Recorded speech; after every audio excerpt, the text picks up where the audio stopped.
Hey, welcome back to my channel. In this video, I'm gonna talk about top 5 best filmmaking camera. Starting at number 5. Panasonic EVA1 5.7K. The Panasonic EVA1 is Netflix approved, something you don't usually find in such a small cinema camera.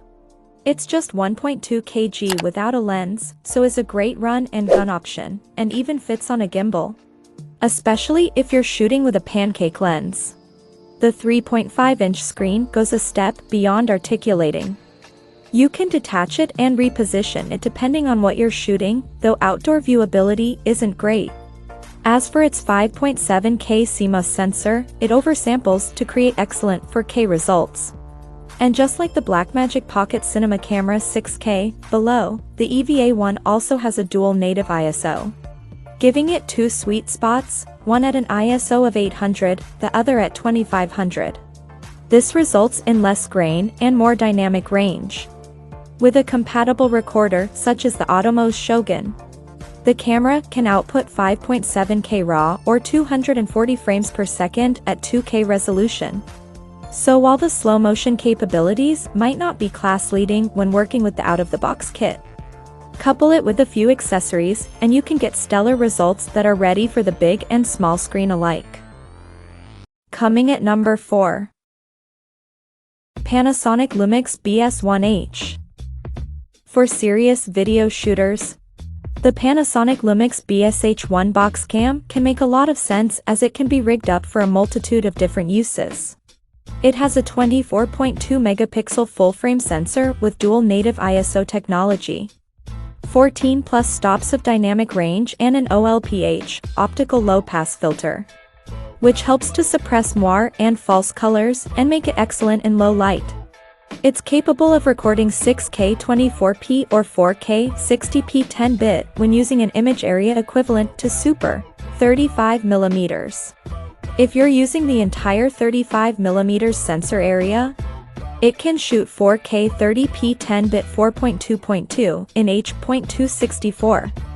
With live streaming growing increasingly popular, the BS1H is capable of transmitting high-quality footage to social streaming platforms over a wired LAN collection.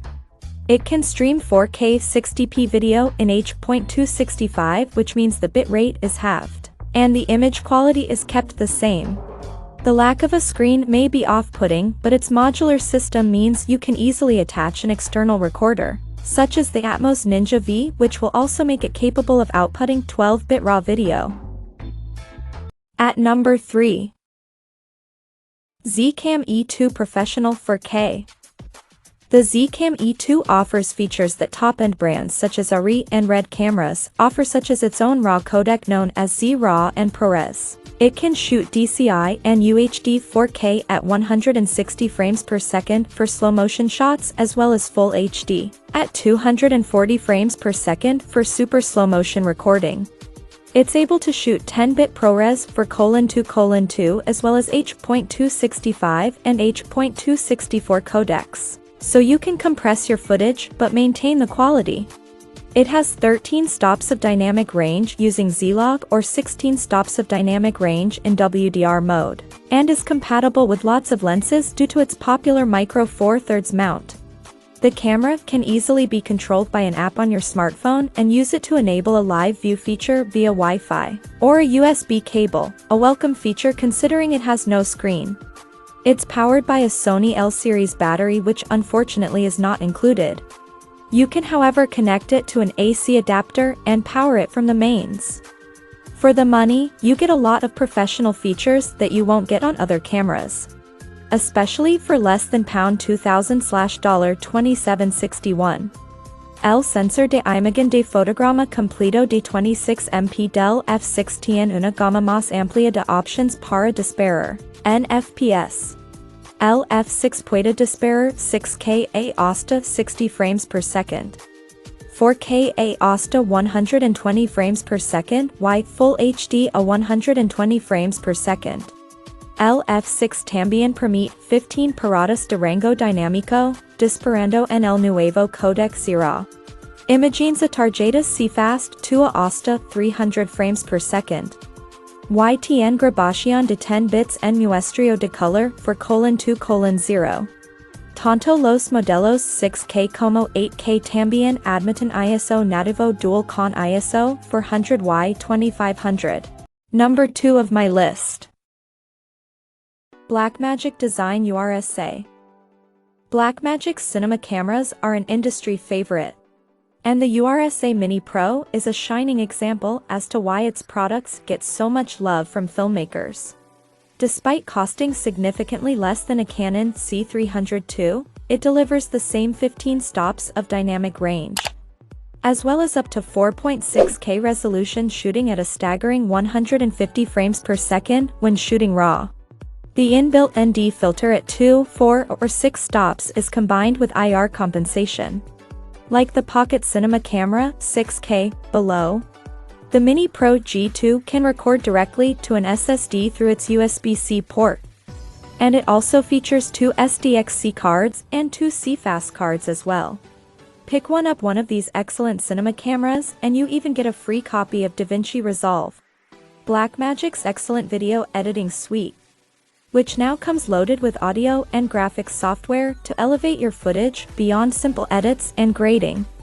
URSA Mini Pro 4.6K Cámara de Cine Digital de Segunda Generación, Tapa Antipolvo de Torrida. Support de lente intercambiable con montage EF, fuente de alimentación. Licencia de version completa DaVinci Resolve, Kaja Original. And number 1. Sony FX6. Despite the Sony FX6 not having 6 or 8K capabilities, we think the stunning 4K it outputs still makes it deserve the top spot. After all, unless you're cropping into the footage, most TVs won't display it in all its glory anyway. It has the same sensor as the Sony A7S III, only it's been improved to give better low-light performance. The ability to shoot DCI 17:9 CRK, rather than just 4K. Plus it has an XLR input and built-in filters. It also benefits from the traditional Cine camera style handling, so you can easily mount the best external monitors, or one of the best mics. Even at high ISOs, it can shoot stunning, noise-free 4K. It has incredibly fast video AF and shoots 10-bit internally.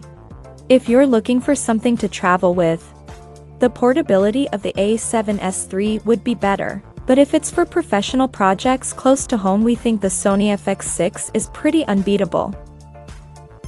Check out this video description for latest price and more informations. Thank you for watching this video.